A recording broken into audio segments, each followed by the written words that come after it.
Hi, everyone. Welcome to our Mission Road Church Midweek series on Caring 101. I'm going to talk a little bit about how to improve our caring skills for our church family, for our friends, for our loved ones.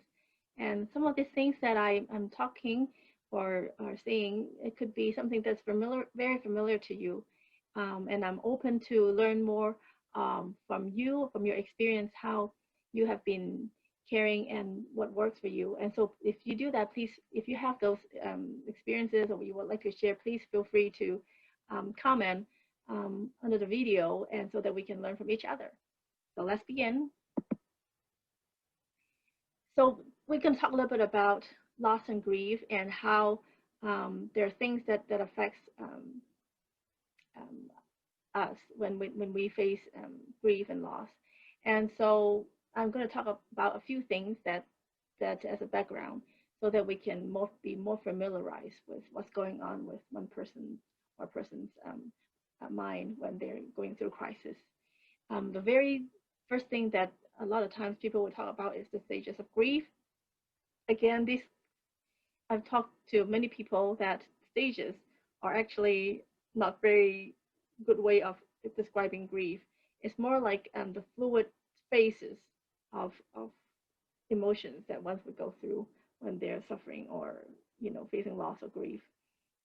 So, for example, if a person has already been bargaining and doing or being sad, they can all of a sudden become angry again. So these are more fluid stages. So let's begin with denial. Let me use a fun way of doing this. Let's do it as if um, I'm in a still in a dating relationship, or maybe we can describe as who a person who is dating. And a lot of times, we experience breakups, and so first stage when we face this type of loss is denial. Like one person will tell you, I would want to stop dating. I don't think we should keep on dating anymore. And a lot of times, the person will be in denial, like, oh no, you don't mean that. We're still good together. What do you mean, right? And so that's the stage of denial. And then when the person affirms, no, this is exactly what I'm talking about. This is for real, and the person may experience anger. They could be angry at God, angry at the person, angry at their own self. Um, so it's very normal when people are in grief, they become angry, and it is okay for people to be in the stage for a little bit because that's just part of the process.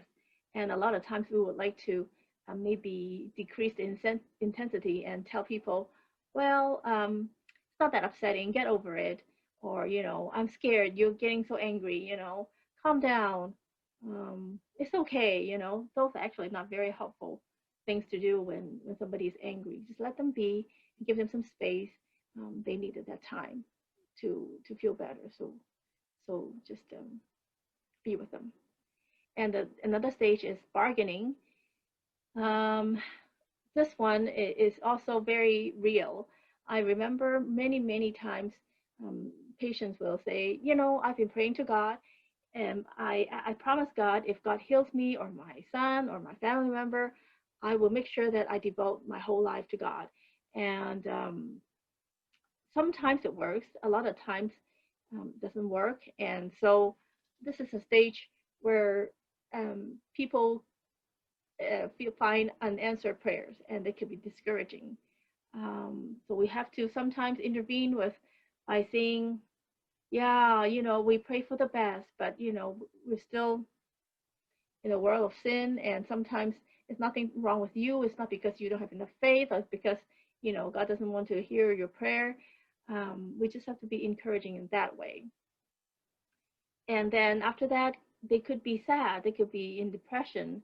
I remember when my grandmother passed away, I was sad for a long time. I think it was like about a whole year.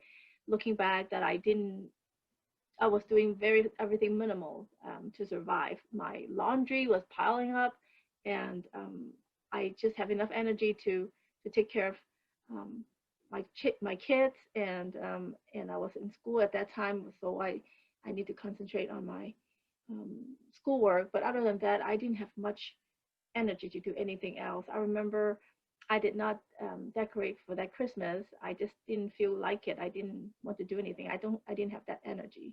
So that's the stage when people feel sad. And a lot of times at the very end, people might come to a stage where they could accept the reality. And for some, it is a couple months. For some, it could be a year. And for some, it could be for a lifetime.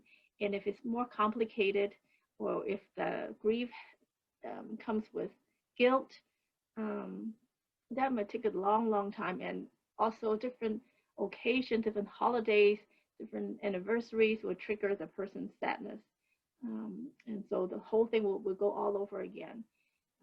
So even when we accept, doesn't mean that we're going to be smooth sailing from then on. So as a companion, we need to recognize those and not to make people feel uncomfortable um, by thinking that, well, by now they should be moving on with this type of loss or grief. Okay. So the second one is the Maslow's hierarchy chart. I'm sure a lot of you have seen this. It is a chart to show us our needs, and I'm using this chart for us to refer to mentally when if we can remember this, and to remind ourselves when we care for others, we want to know where they are and where we are.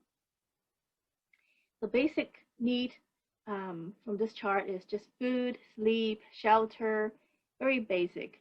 And as the chart moves up, the triangle moves up, there are more deeper needs from a person. So a lot of times it's good for us to know or to ask even, what their needs are.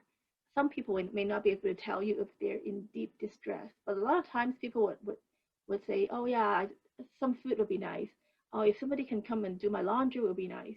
If you can clean up my backyard, it would be nice. If you can pick up my kids from school, or these days you don't have to do that much, but if you can pick some groceries for me, that'd be great. And so those are the basic needs.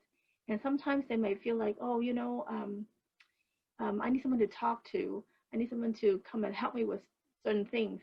And so we need to know what their needs are so that we can help them with the needs that they want, not what we think that they need. Also, when we know what we need at certain times, when we're trying to help those people, it will be better because we won't portray or we won't project our own needs to people. For example, if we feel like we're hungry or we need some food, we will keep if we keep offering the person that is not hungry and say, well, let's have some of these. I think you must be hungry by now. But sometimes when people are going through crisis, they may not be as hungry as they might not have the appetite as before. So we have to cater to their need and see what they are. So this chart is just to help us to gauge and to remind us what their needs are and to find out and what our needs are when we help. Hopefully they match. If not, then we need to adjust our need to their need. So we also need to know two types of personalities. One is called the warm fuzzy type. These are the people who are more emotional, who like to talk about feelings. That's my favorite type of people. These people, when you ask them how they're doing, they will tell you, "Oh, I'm feeling good," or "I'm feeling sad," or "I'm feeling that I need to do this and that." So these people, they like to talk about their feelings. Versus the other type is called a factual personality. These people, they focus on facts. If you ask them how they're doing in a hospital setting, they might just tell you, "Oh, these are my vital signs, and this is my pain level, and these are my prescriptions." Very factual. Nothing wrong with both sides. Some people are more warm and fuzzy, and some are more factual. So when we care, we need to know which type of people they are, so we can talk in the same lane. It's easier for the warm and fuzzy people to care for factual people, but it's kind of hard sometimes for factual people to care for warm and fuzzy because they don't know how to deal with that. So you just have to be careful who you're talking to, and if you feel that you're not meeting their needs, you can always ask another member or another person to take care of um, that particular person. So nobody has to really match with everybody's personality. It's really difficult. So just knowing also our limits and what we're comfortable with and what we're not comfortable with is also great. And sometimes within family members too, your mom or your dad may be warm and fuzzy, and you are more factual. And so it feels like it's really hard for you to care for them. But if they're more factual and you're warm fuzzy, you might feel that they're disconnected or they're cold. But maybe it's just that their personality. So I just want to bring that up. Also, extroverted and introverted friends are different. I feel that in my experience, if they are more extroverted, we can ask a little bit more questions. We can ask deeper questions because they won't feel that we are intrusive. Maybe they're also willing to share, and then maybe we'll feel more satisfied in caring for them. But the introverted friends, they also need just as much TLC, but sometimes we feel that it's harder to talk to them because they might not want to review as much. They won't want to share the needs. Um, and we just have to respect them and not probe as much. We just want to be a companion, and when they're ready to talk, they will talk. And when they're ready to tell you what their needs are, they will tell you. But I'm just trying to point out that a lot of people, there's so many different personality types out there. So knowing who you are and what the other person is makes a whole lot of difference in caring. Also, there's a thing called attachment style, and it really affects the way we care. I would like to say some people that needs closure, or some people that are caring for others, they need closure. They need to to care for that person from the beginning to the end, or have to find out exactly what's happening.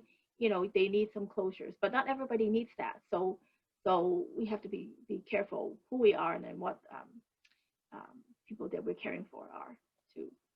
And yeah, just like I said, some people like to find out more details and pursue closeness, and some are not. And some people, they love to be close to others, and some prefer more space. Um, some people are uncomfortable when others are getting too close to them, physically or emotionally. And some people love that. And some people prefer to keep a distance. And so we need to know who those people are and who we are, so we don't project our needs or our preference to people that we're caring for. And everybody is different, so th- certain things work for one person and may not work for the other. So just to point it out and have that to remind us, there are many types of people out there.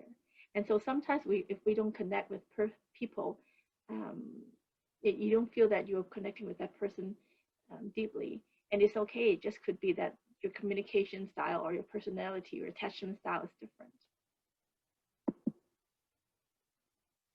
And it's also important to know your mission in caring for others. I have three things that I feel that this helped me to create my mission, or to clarify my mission, and I would just like to share them with you. The first one is accepting suffering as part of my life. I know that I used to have more ideal way of living and think that, wow, things that are negative things that happen in my life are exceptions. Why is it happening to me? As I have lived um, longer now, I feel that suffering is part of our lives, especially um, in Christians' life, I would say. Um, the world is is in a sinful state where a lot of times we can see bubbles of goodness, but most of the time suffering is part of our life. And if we could accept that, that will make us it will make our lives easier on earth. The second thing is bad is only temporary, good lasts. Even though there's so much suffering on earth, but these bad things are only temporary. If we don't get our good lives back, we definitely will have a good life um, eternally. And not to just not to just minimize the bad, but with this mindset, it helps me. Even though I'm going through bad things, I can say, well, this is what it is, but at the end, it's not going to be this way. That helps me. And the third thing is is my support is my support supporting me or harming me? Meaning, when I'm supporting people, um, or if I receive support, is this support really helpful to me or is it harming me? Let me see if I can give an example. If I'm upset, for example, if I'm upset at my husband, um, I I call my mom or call my friends, and they will give me some support. And some support will be like, yeah, yeah, your husband is totally wrong. You are all correct. Or that could be harmful because then I might feel that I am in the correct position 100%. But if the support is listening to me and verify my feelings or validate my feeling, that could be a support to me. So I so when I give support, I need to find out whether I am really supporting that person or harming that person with my own opinion. And also, am I supporting them or harming them? In a sense, we feel that we might be saying some things that are helpful to people, but at the end, it could be something that we are harming their feelings or making them feel worse. So we just have to be careful with that.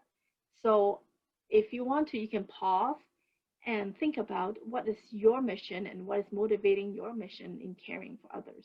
Is it because you want to feel better about yourself, that you care for others, or you truly um, thinking about the person's best interest when you care?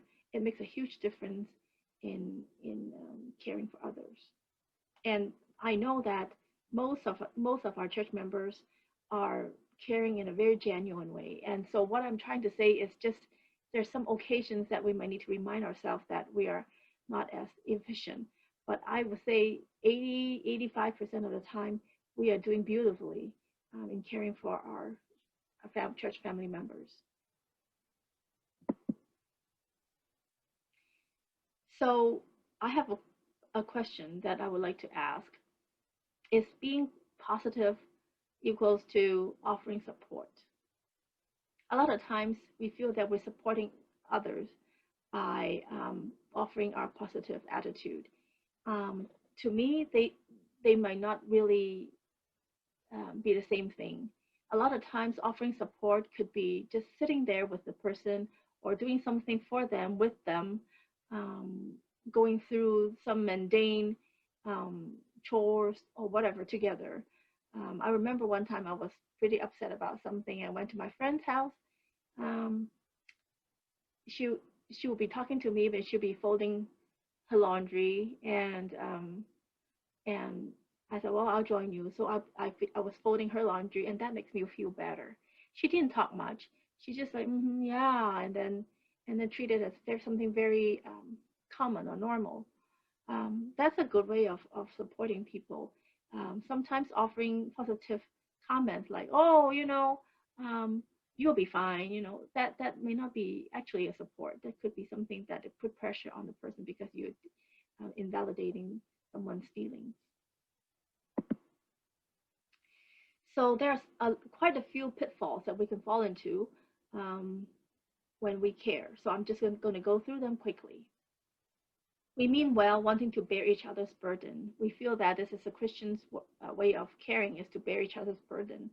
But also, even though we are well meaning, we still have to respect the other person and also find out what their needs are before we can care. As Christians, we are to help when we see a need. That's true, and because we are the hands and feet of Jesus.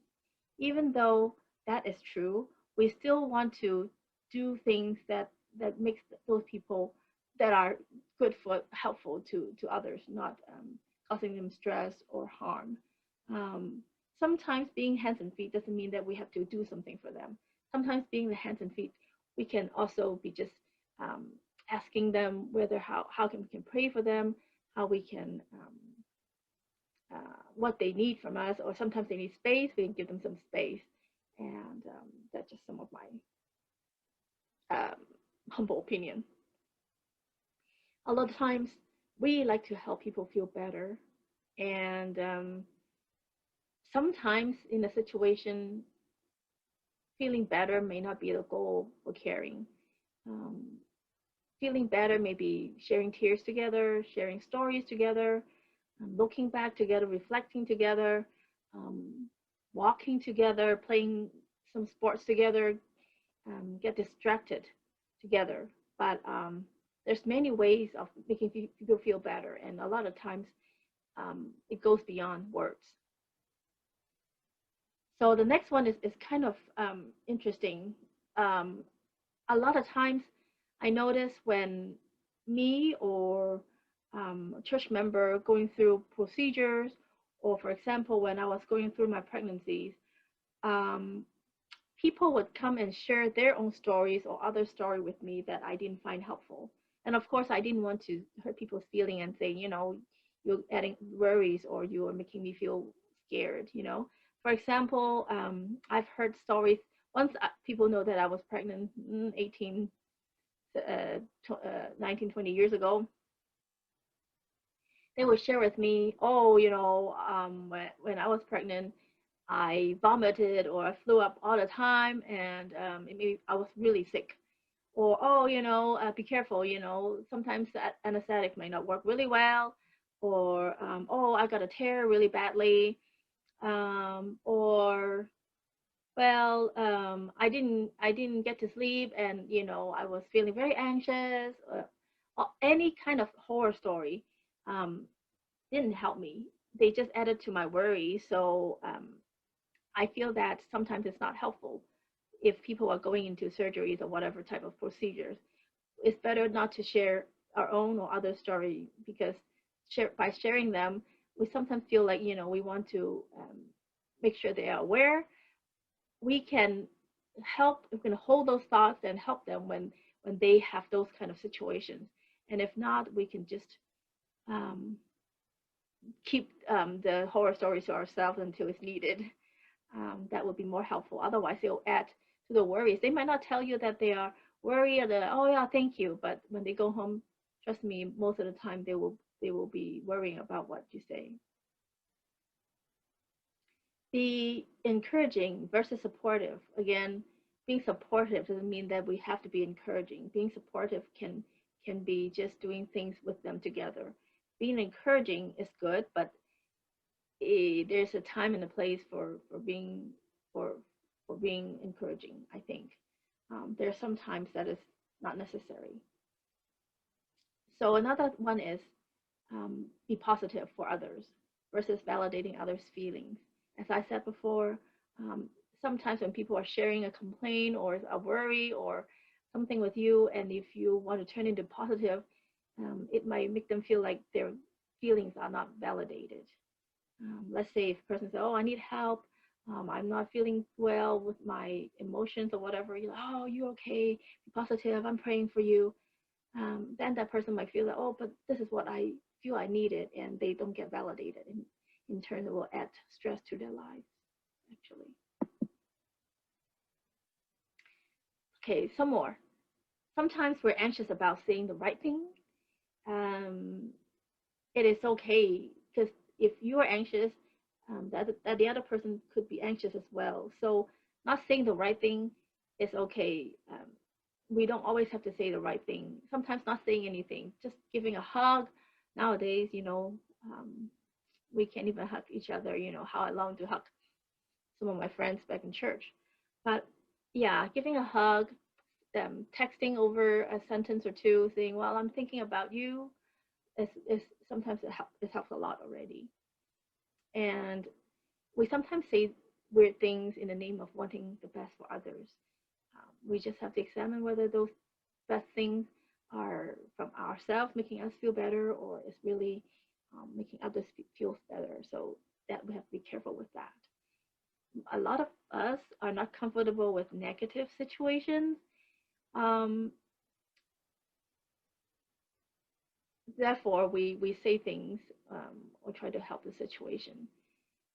Please know that it is okay to be uncomfortable, but it's not okay to say the wrong thing when we're uncomfortable.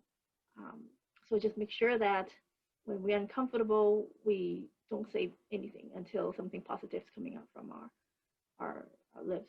Positive meaning something that will be helpful to our friends or family. And as I said before in the sermon, that a lot of us are helpers. We like to help people. There's nothing wrong with it. It's great. Our church is filled with wonderful helping people with a helping attitude. This is great. But we just have to make sure that when we help, we're meeting others' needs, um, and knowing how to help in a helpful way, not the way that we insist on how we think that is helpful for those people. A lot of times that what influences us is the fear of unknown because it can be scary.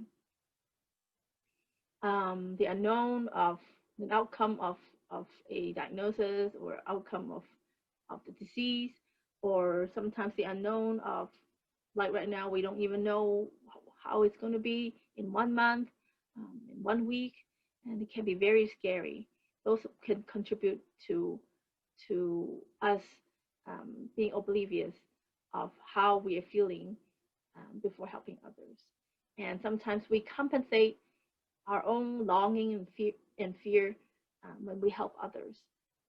For example, I have a friend who told me that I've been very, very, I feel very, very guilty about not saying certain things to my friends when he told me that, and ended up eh, she wanted to harm herself. And so then, because of that traumatic situation, you now um, make sure that you want to say those things to everybody who you think that they need it to compensate um, what you didn't do before. So make sure that we don't do that, because then it's not fair. We're projecting one situation to another. So it all comes down to what is your motive to care. Are you are you trying to care for others because that's the best for them, or part of it you are caring because that's part of something deep inside you that that bothers you, that you would like to care. So the best way to care for somebody is to know that it's not about us. It's not about how we did before, what we did not do before. It's not about our guilt or anything, our fear. We need to put those aside. We need to practice at least to put those aside and care for the person in a genuine way. So there are some very unhelpful phrases. I'm just going to go through them quickly. At least you, blah, blah, blah, blah, blah. At least you, I've heard nurses, a nurse said before, in a situation where a mom um, was carrying twins, and one of the twins died in the womb, and the other one was born alive. And so while we were going through some conversation, the nurse said, "Well, at least you still have one baby alive." That was not helpful at all. So at least you blah blah blah blah is not normally or pretty much never helpful. And so did this. So you can do it too. Comparing two people is also unfair. So and so did that doesn't mean that this person could do the same thing. So you're adding pressure to this person in crisis. You'll be okay. Who knows if this person's going to be okay? We don't know the future. We can't see the future. We cannot promise that the person will be okay. Only God will know whether that person is okay. Well, just get closer to God. That is a very unfair statement to make as well, um, because that it's not helping. We're adding pressure and judgment even to the friend or a family member who actually needs some really support. God has a plan. God always has a plan, but when people are in crisis or they are grieving or they are facing some difficult times, it's not helpful to tell them that God has a plan. We all know that God has a plan, but we don't have to say it, because at that time they could say it could backfire, and they say, well, okay, God has a plan. How come I'm ended up like this at this point, right? Um, Another one is don't complain. You are blessed already. Again, comparing. Again, not validating one's feeling and telling them what to do. I know how you feel. Um, how can we exactly know how the other person feels? Um, the most I would say is, "Oh, I hear you," or I cannot imagine," or "I can only imagine." Those are the good phrases, but I know how it feels. It's actually not very realistic unless you're that person. So I also want to point out that a lot of times we like to say, "I'll be praying for you," but I would actually like for us to have a different way of asking or saying it. It is, what or how can I pray for you? That is actually more doable, because if we're just praying for them, we still want to know what we can pray for them. So what's best way of asking other people how they would like to be prayed for, right? So if you've been saying that I will be praying for you, why not consider, what or how can I pray for you? We're coming to the end of um, the midweek series. This one is called the power of presence. Um, I think a lot of times we like, because that's all we know. We would like to share our opinion or advice to others when we're trying to help, and we have to be very careful offering what we know and what our opinions and advice is, because a lot of times people are not asking for that, and if they ask for that, we can share. But if they're not asking, it's better not to share. um, I make this mistake all the time as well, so I'm the first one that's guilty. um, yeah. So how can we be after we are aware and we're careful not to share our opinion, how can we carry a social conversation into a deeper conversation, a deeper connection? To me, there are three requirements. The first one is it requires us to be a good listener. How do we develop this good listening skill? This is what I ask my students to do, is to have someone in your home or your friend to talk to you for a minute up to 3 minutes, and then you don't say anything, you just listen. And after a minute or two, then you will realize how long actually, or how much a person can say in 1 or 2 minutes.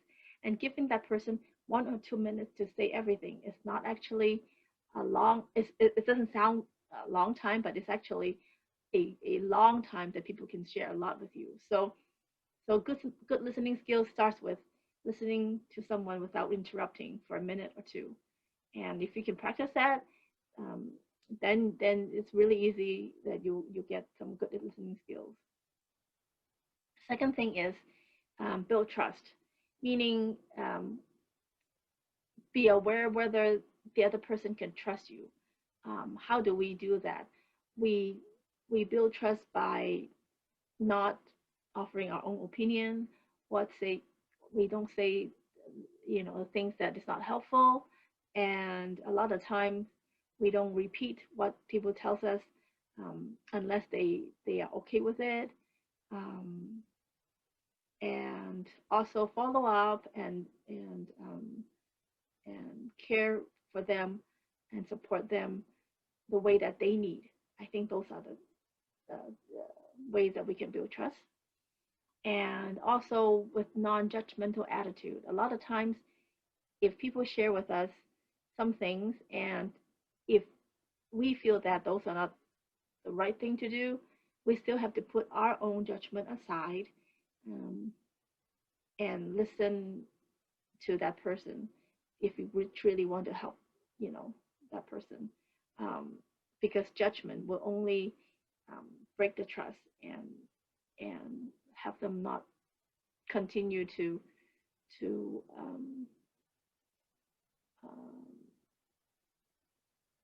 um, talk with you or connect with you. So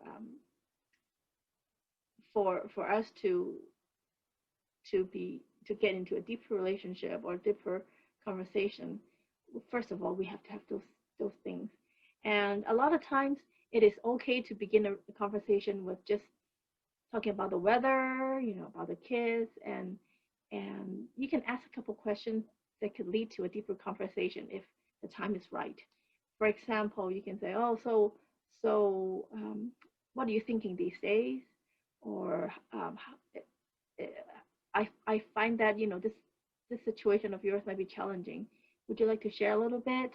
That type of question. Then it will lead a casual conversation into a deeper conversation.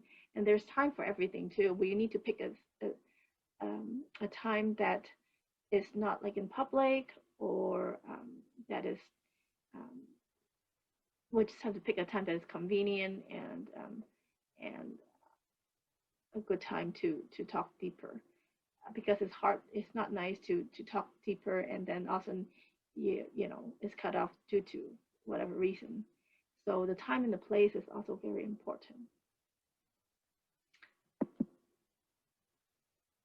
The last thing I want to talk about in this series is power of pause. A lot of times we become anxious when somebody tells us something, and out of our panic, we want to say something back really quickly. And normally, I find that those are not very helpful to others. So I encourage us to think thoroughly how it will bring help or not to people before we say something. So when people say something to you, pause and be calm and think and also remind ourselves that this is not about us. It's about that person. If that person needs to talk longer, let them be and don't come back with our own stories and our experiences, and just be there and listen and give the gift of pause so that they can finish the whole story and maybe you can respond by saying, wow, I can't imagine what you're going through. Sometimes it's good enough. Or be silent. So, oh, wow, thank you for sharing that. Wow, how can I pray for you? What would you like me to pray for? That could be a very helpful conversation. So I just encourage us to think and pause before we respond to someone when they are sharing something with us. Um, I think this is the end of the Caring 101. I think by organizing this session, I feel that there are two more sessions that I could go through with you. And so next week and the week after, I'll do a Caring 2.0 and Caring 3.0 with different topics. And so stay tuned. And also, again, if you feel like you have learned something from your own experience that is helpful for caring for others, please feel free to write down on the comments and share with each other. I'm here to learn as well. I don't have all the answers, and this is just something very basic, very simple to get us begin. So hopefully, if you like this clip, or if you have any questions or comments, please feel free to put them down there too. So hopefully you have a good week, and thank you for joining, and see you next time.